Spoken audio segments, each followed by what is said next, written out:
It is now time to move on to section 3.8, which is implicit. Sorry, just make sure I spelled it right. Implicit differentiation. I cannot explain why, but this is my favorite topic taught in this course. I'm excited to talk about it. Starting with the definition. A function is defined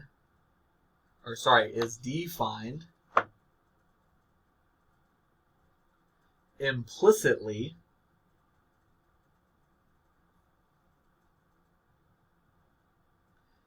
if it does not explicitly say what y is defined to be. So what I mean by that is if y is not specifically stated, y equals this thing, then that's what I would say. It is defined implicitly. Okay? And what I mean by that is we, up until now, have seen things like y equals like sine of x, where it's clear y is equal to sine of x, right? But now I'm going to see things like x minus 3y is equal to 10. In this case, it is not explicitly stated y is equal to blah, blah, blah, right? Now, I can solve this for y, and that's fine, but the way I have it stated right now does not clearly state y is equal to this thing. Also, you could see it written like y is equal to sine of y plus 2, right? Even though you would think that's what I have seen so far, if you look, y is in terms of a y. So I still don't clearly state what the y is, right? I need a clear statement, y is equal to something, and it's got to be clear what the y is. What I want to learn now is how do I take the derivative whenever that's not true. So like whenever I look like this, where y is not clearly stated, I'm going to learn how do I take the derivative of that. Okay.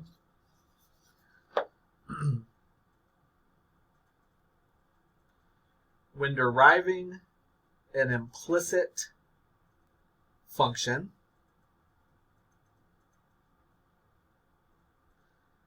we have to keep in mind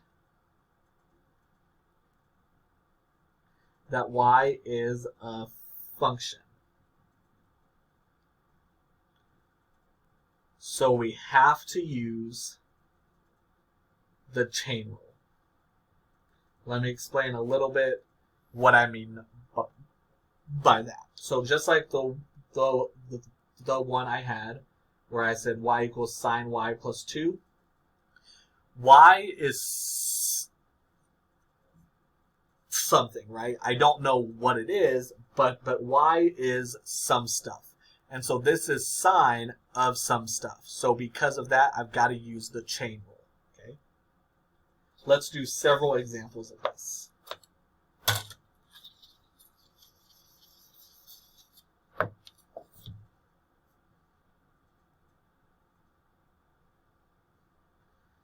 Let's consider x squared plus y squared equals 25, and I want to find the derivative of y. dy dx. So again, right here, y is not specifically stated as to what it is. I don't have y equals a bunch of stuff, right? Y is like inside of this. So when I take the derivative of this, I've got to keep in mind y is a bunch of stuff. I just don't know what it is, okay? So I'm going to do this. The derivative of x squared, I know that. We know that's 2x. The derivative of y squared, I do that the same way. I know I bring my power down, so it's going to be 2y. But because y is some stuff, I've got to multiply that by the derivative of the y. Since I don't know what it is, we just fill it with dy dx. Again, I do this because of the chain rule. The derivative of y is dy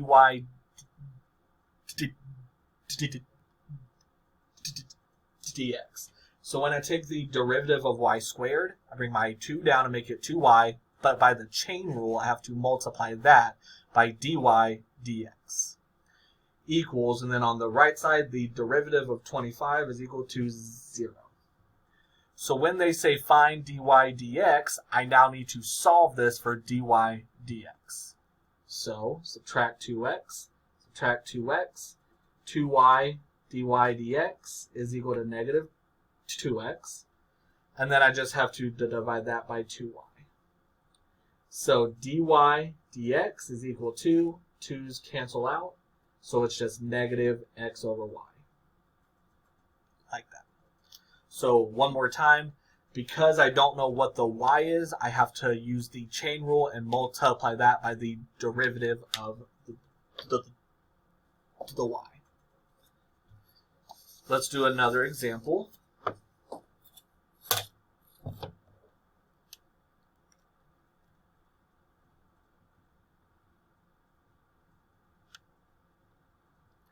Let's consider x cubed sine of y equals 4x plus 3. And again, we're going to find the derivative of y, dy dx. So I'm going to do this one the same way, okay? So notice over here on the left side, that's a product, right? It's x cubed times sine of y. So since this is a product, I've got to use the product rule.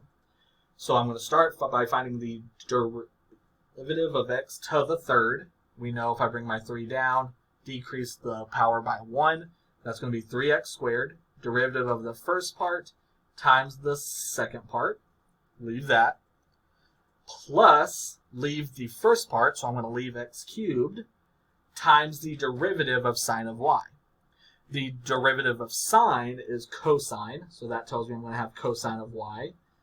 But since I'm using the chain rule because I don't know what the y is, I have to multiply that by the derivative of the y.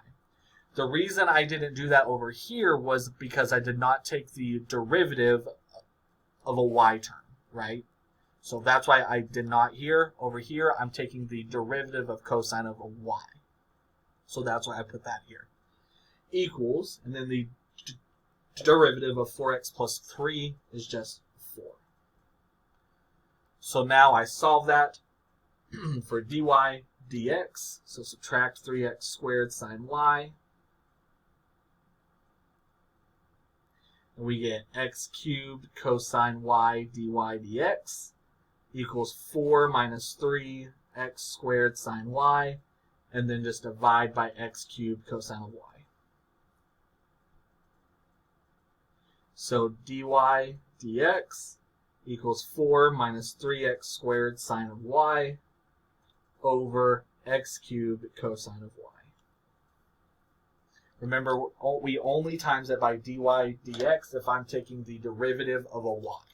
That's why I only put it right here, because that's the only time we took the derivative of a y. Another example. We're going to do the same thing.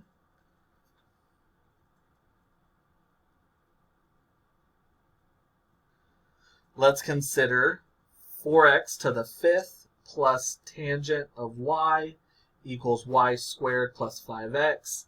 And again, we're going to find dy dx. So do the same thing. The derivative of 4x to the 5th is bring the 5 down. That makes it 20x to the 4th. The derivative of tangent of y, the tangent part gives us secant squared. We learned that section 3.5. Secant squared of y. But since it's a y, I have to multiply that by dy dx. Equals, derivative of y squared is 2y, but since it's a y, we multiply that by dy dx. Derivative of 5x is just 5. So now when I solve this for dy dx, we move all the dy dx terms to one side. So let's bring this one over here, and everything else to the right side.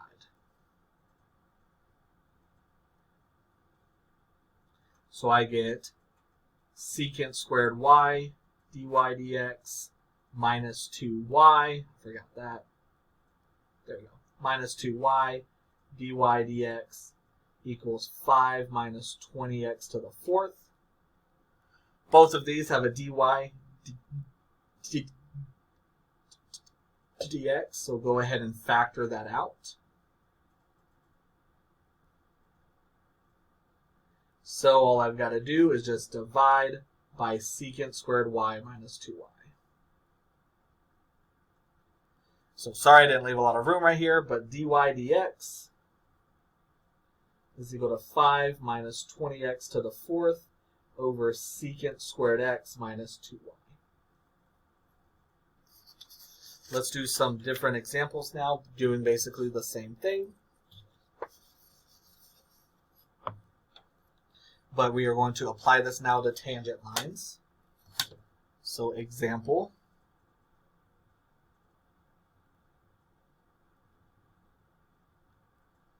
Find the equation of the line tangent to the curve x squared plus y squared equals 25 at the point 3, -4. So just like we have said a whole lot of times, what I need here is I need a point and I need our slope. The good thing is they gave me what a point is. They gave me the full point right here. So that's helpful. So now I just have to find what the slope is. We have said our slope is the derivative at that point. So I want to find what the derivative is of this.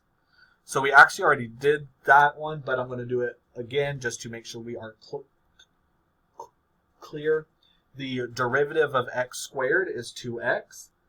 The derivative of y squared is 2y, but since it's a y, I have to multiply that by dy dx. The derivative of 25 is 0. So to solve for the derivative, subtract 2x. So we have 2y dy dx equals -2x, and then divide that by 2y. So dy dx, 2's cancel out, -x over y. So to find what the slope is, I just have to plug in my point right here. So the slope is going to be negative. Our x is 3, and our y is -4. So our slope is positive 3/4. So now put it in point slope form. Y minus the y I know makes it y plus 4 equals our slope times x minus the x, so x minus 3. Distribute our 3/4, y plus 4 equals 3/4 x minus 9/4. Then subtract 4 on both sides. Y equals 3/4 x. -9 over 4 minus 4 gives you, trying to do that in my head is not a good idea, -25 over 4. -25 over 4, because you would do -9 over 4 minus 4 over 1. We need a common denominator, so multiply by 4. -9 over 4 minus 16 over 4. So yes, we get -25 over 4. Just like that. So these are worked the same way, except finding our derivative is done in a different way than it has been. I'm using implicit differentiation. One more example.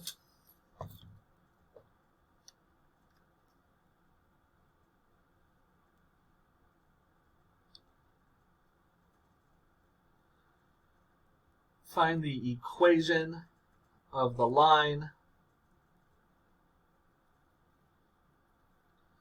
tangent to the curve y cubed plus x cubed minus 3xy is equal to 0 at the point 3 over 2, 3 over 2. So the same thing. I need a point and I need slope. I already have a point, and so now let's find our slope. To find our slope, we need to take the derivative. So the derivative of y to the third is 3y squared, but since it's a y, I have to multiply that by dy dx because of the chain rule.